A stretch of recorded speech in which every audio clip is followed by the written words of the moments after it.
Morning, folks. How you doing? This is Brian here with American Hobo 2. Anyway, I'm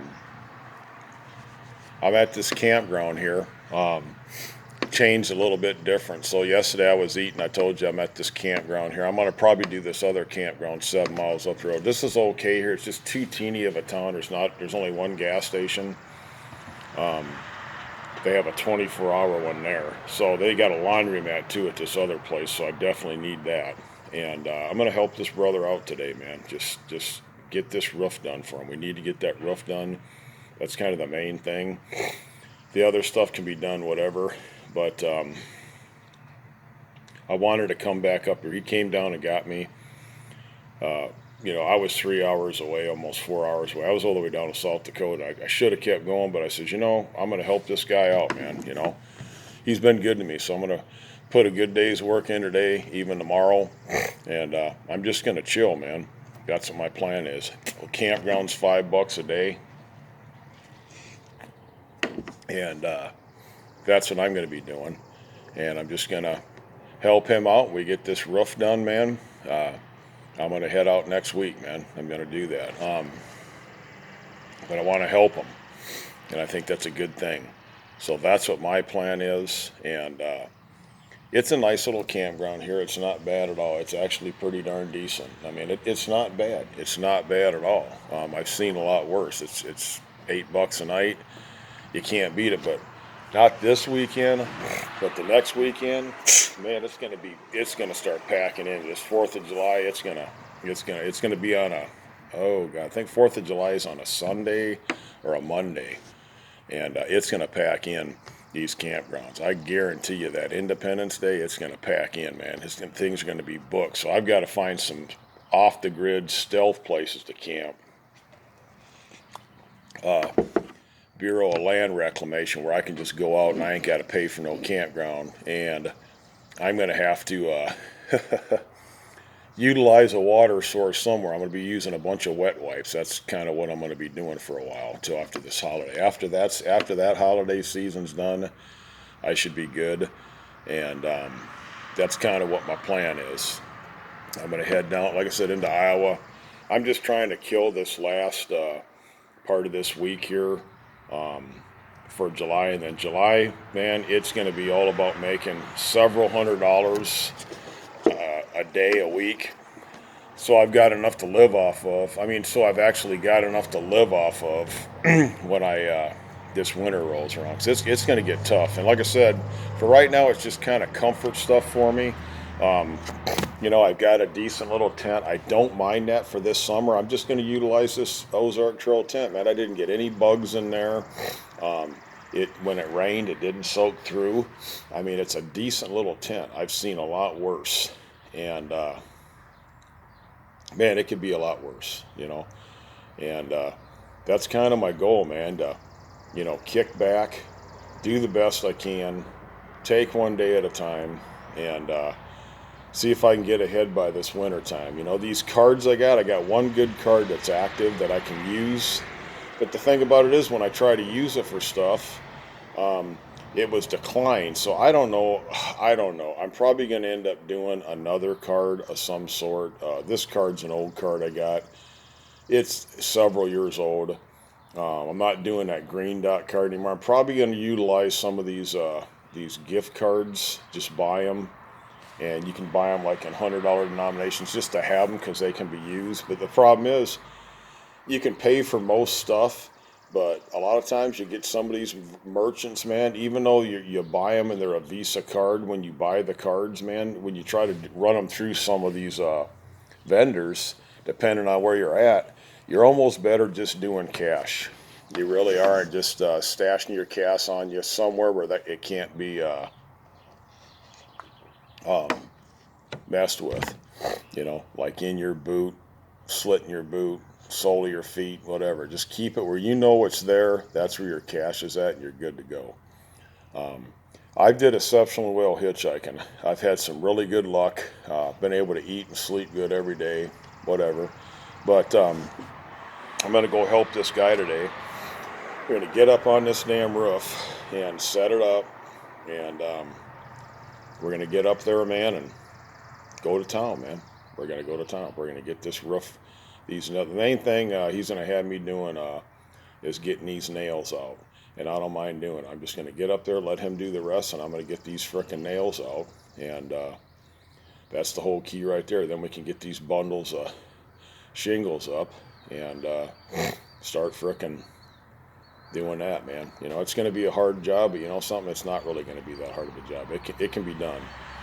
And I'm going to help him do so. He needs that help. We're going to do it, man. And we're not going to kill ourselves. We're going to work at a sensible pace. So just get the rest I need, have my little few beers at nighttime, and just get up on there and do the best I can, man, and work and work and work and help them. So that's kind of what my plan is today. And then, like I said, I wanted to do that other campground again. Check it out. This is really not a bad campground here. I really like the pavilion thing and all that. But, you know, if you ain't got an RV, the other campground, there's nobody there. And if I could just camp out by the bathroom, if I need to use the bathroom, I can just get out of my tent, boom, I'm good to go. And I'm cool. That's kind of what my plan is. And I wanted to set up that other little bivvy tent thing where I could keep my gear in that if I needed to go in and get my gear, whatnot. But the thing about it is, if you leave that, man, for the day, I don't know who's going to come and rip off my crap. I just don't. And, you know, there's some thieves, man. And the first time you leave your stuff somewhere, you're going to be screwed. So, you know, that's just how it is, man. Whatever. I'm not worried about it. I'm not. And I've only been gone about a week from that campground, so I don't think there's anybody there. But anyway, I'm going to just do this video here, and I just want to explain a few things to you. So there's a little bar down the street here. It's a huge bar. He bought the building for like $120,000. It looks nice. There's a lot of money and time in it, and it's okay. He makes a living. He makes some money off it, but it is what it is. And I just noticed a lot of thing about bar owners, man. You know, a lot of the bars sometimes, and you go in there, they're just not clean. I mean, they're just, you know, most of your bartenders, most of them are alcoholics, and all they're going to do is just drink. Half of them are drunk, and then he drinks like a fish. I mean, I bet he drinks like gallons and gallons of liquor a month. I mean, he stays drunk, and you can't do that and really successfully run a bar in the long term, and you just burn out. And most of these guys are old band members and stuff like that, and it's all good, man. I ain't got no problem with it, you know, whatever. I don't hate on anything, but the problem is, man, you don't want to hang out in places like that. You just don't, for a variety of reasons. You just don't want to hang out there. I met this older gal the other day, and she's got to be, you know, she lost her husband. And you can tell she's had an alcohol problem, I mean, for a long time. And she'll just sit there and get ripped on hard liquor.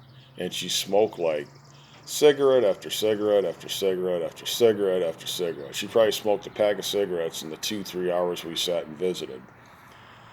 And I mean, that's just how it is, man. And it's sad. And it's just how this country is. It's just getting looser and looser. And the more tough things get, the more people frequent bars, the more people want to drink, smoke dope, do drugs and stuff like that, and it's just an out of control nation on a decline, and nobody's really prepping, nobody's really trying to, you know, do stuff for the future. And I'm homeless, man, and I'm traveling, and I'm just doing work, and I'm camped out in a tent in a campground, you know, and I've got some stairs. I mean, I don't know why I would. I mean, it's a campground. I fit right in. I mean, like Larry the Cable Guy, I do. But I've got some stares from your hoity-toity people. You know, I do. I get stares from the hoity-toities, and they're, you know, they got to looking like, hey, yeah, we got a big truck. You know, they're just pretty much rich pukes, and you know, they've never really been through anything super hard or, you know, any hard life. Everything's been given to them, so they look down on a person with a backpack or hitchhiking or traveling. And I got a ride from a guy the other day, a Pakistani trucker. One of them, you could tell he was just a simple, good person. He was a Muslim, and I'm like, you know something, man?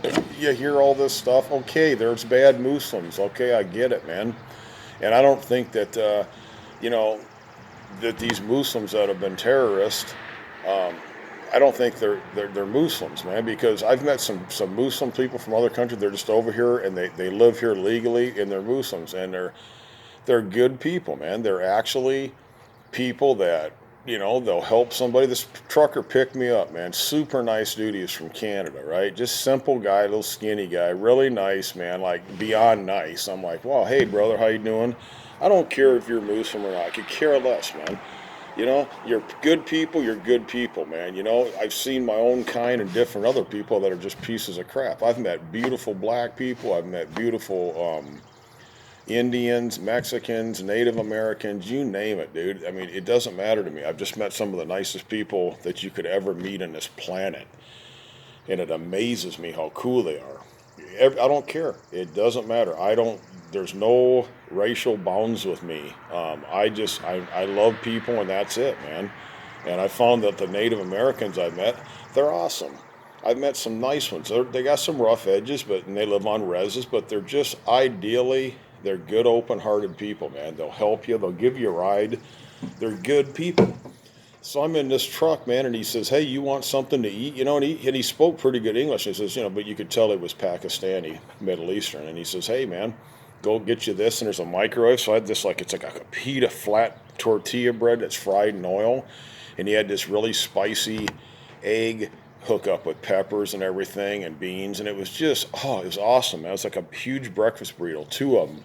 And he said, get some of this juice. And it was like a mango from Pakistan. He buys it in gallons. It was a gallon jug. And I just got a little cup, and it's just pure mango juice, man. Non-homogenized. And it's just, good. It's really healthy for you, too. And there's no high fructose stuff. It's really super good stuff. And I was like, well, I sat down and ate, and he was just super nice. And then he says, you have money? You have money? I says, not very much. He said, well, here, I don't carry a lot of money, but he gave me $15. And he dropped me off, and he was just a nice guy, man. I was like, wow, you can just tell this dude had a good heart. And I'm like, man, who am I to judge, man? And I asked him what faith he was. He said, well, I'm a Muslim, And you get people over there that are simple Muslims that live in that country. They believe in God. They're Muslims. They have their way of believing in God. That doesn't make them terrorists. That doesn't make them... This media, because of the war and different things that have went on, they just paint this picture. Now, granted, I do not... I hated when that happened at Twin Towers. That was the worst thing that ever happened in the world. And it was terrible. And I believe that those responsible for that, I believe they should be snuffed out. I don't believe they should exist in this world because, one, they took a lot of innocent lives for what? For nothing. And they don't believe in God. They're anything but a Muslim. They're anything but a Christian or anything. I kind of don't care what you believe in as long as you're treating people good, you love other people, and you're trying to treat people good, man, you're okay with me. I don't care if you're a Buddhist or whatever you believe in. I could really care less. The point being here, and the point I'm making and advocating is that I've met some really decent people traveling. It just amazes me. But I'm seeing this country in decline. It's just... all I'm seeing is, like I said, people that are pretty much, they're just constantly drinking. They're constantly doing drugs. Their lifestyle is like, who cares? I've only got one life. Just live it to the max. Well, and I'm guilty of that too. I mean, every once in a while, I'll go let loose on a few beers, a little bit more, and I feel bad about it because I know it's not good for you. I know it's not the thing to do. And I've been toning down on that. It's like, I like to have a couple cold beers in the evening, but I'm kind of steering away from that for a variety of reasons, just getting away from it because I'm getting older now. I have to rely on myself to work and keep healthy, eat the best I can, and I don't have time to be drinking and drugging and ripping and raring. If I'm ripping and raring, it's to make some money and it's to do work.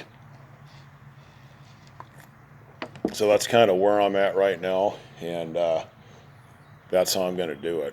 And I'm going to keep doing it like that. And it's the best I can do. The best thing I can do in my life is just do the best I can.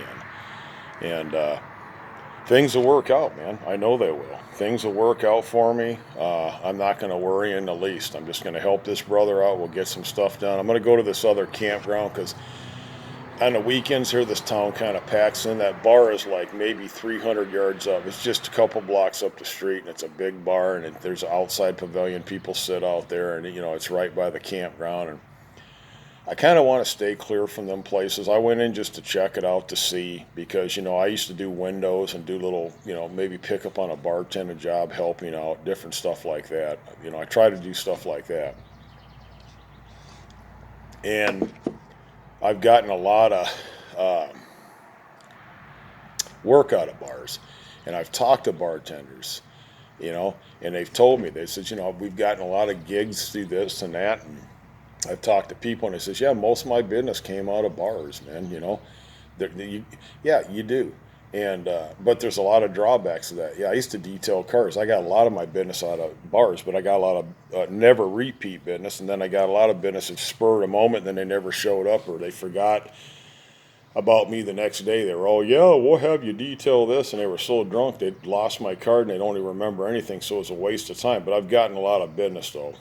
Business owners that go in there, have a few drinks and whatever, so it's not that bad.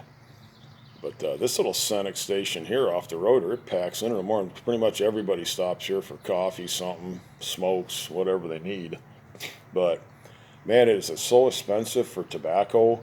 For a can of chew, man, it's like, God, dang near $10, for a can. If you smoke, it's $10 a pack, and that's Minnesota.